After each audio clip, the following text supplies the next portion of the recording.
x over a equals to y over b equals to z over c, and we have to prove this result.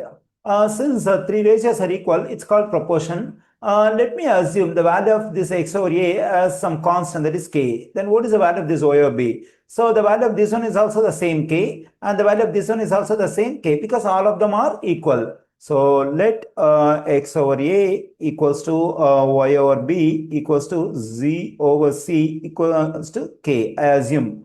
Okay, now since each of these three ratios is equal to k, we can equate each one of them separately to k. Then I'm getting x over a equals to k. We have y over b equals to k.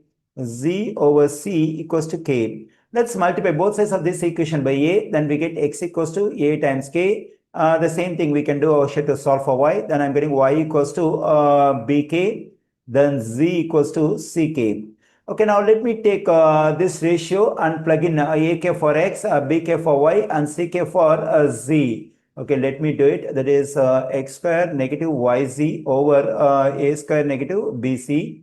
Okay, for x we can plug in ak. Already we got it. That is ak whole square negative.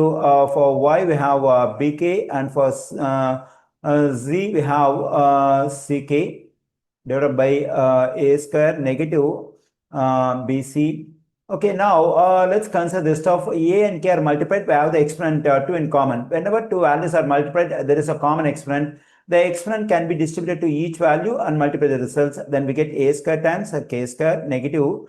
We can write this b and c together. When I multiply this k and k, I am getting k square divided by a square negative bc. Now, the greatest common divisor of these two terms is k square, so we can factor k square out.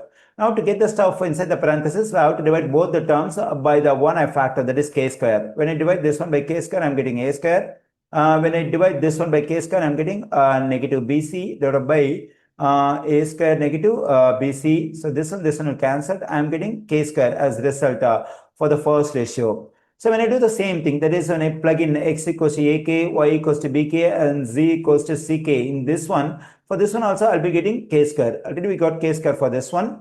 And when I do the same thing in the third one, for this one also I'll be getting k square. So all these three ratios are equal to the same stuff, that is k square. So then all these three ratios are equal. I've proved it.